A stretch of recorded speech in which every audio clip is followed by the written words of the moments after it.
Informasi berikutnya, puluhan drum disita Badan POM dan Bareskrim Polri milik perusahaan bahan kimia di kawasan Tapos, Depok, Jawa Barat.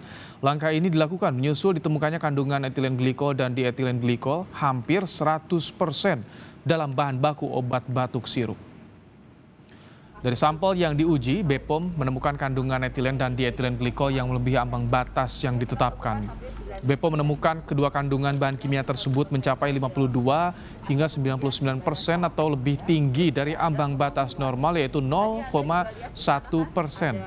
Menurut Kepala BPOM, apa yang dilakukan perusahaan bahan kimia di Depok, Jawa Barat ini merupakan penipuan karena berbeda yang dituliskan pada label kemasan. Label bahwa ini propilen glikol. Dia ada proses pemalsuan seperti itu. Ada EG dan di TKP salah satu gudang dari CV Samudra Chemical. Ya. Jalur distribusi bahan pelarut dari CV Samudra Chemical, nggak apa-apa kan disebutkan namanya ya, yang berhasil diidentifikasi oleh Badan POM. CVSC ini ya merupakan supplier dari distributor kimia CV APG.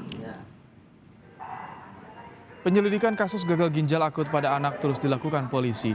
Hingga saat ini sebanyak 175 sampel yang terdiri dari obat, urin, dan darah telah diperiksa tim Puslapor Polri. Polisi juga menyelidiki 2 perusahaan farmasi, yakni PT TBK dan CVMI yang diduga memasok bahan baku obat mengandung EG dan DEG yang menyebabkan gagal ginjal akut.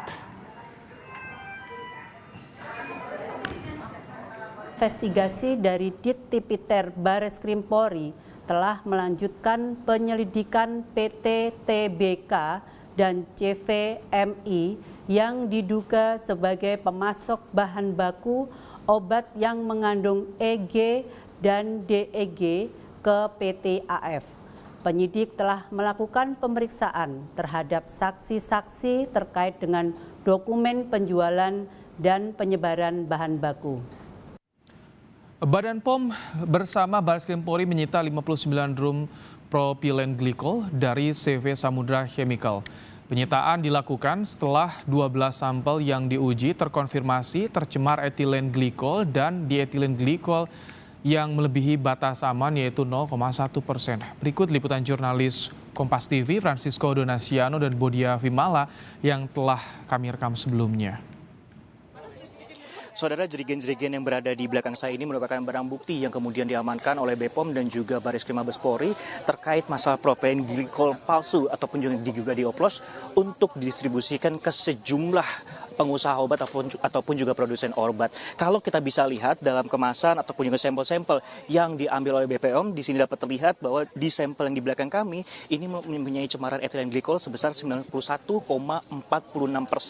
Padahal sejatinya untuk melakukan ataupun juga pelarutan batas aman atau pharmaceutical grade yang diizinkan oleh BPOM ini hanya 0,1%.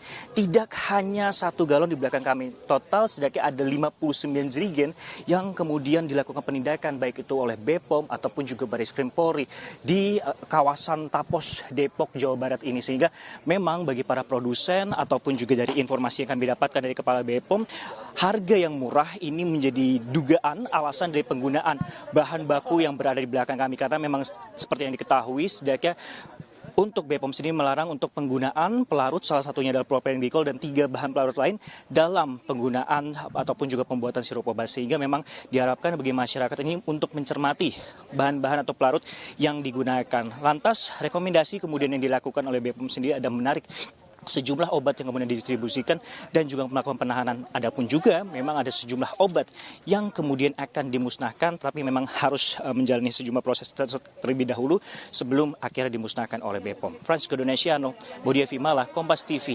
Tapos, Jawa Barat.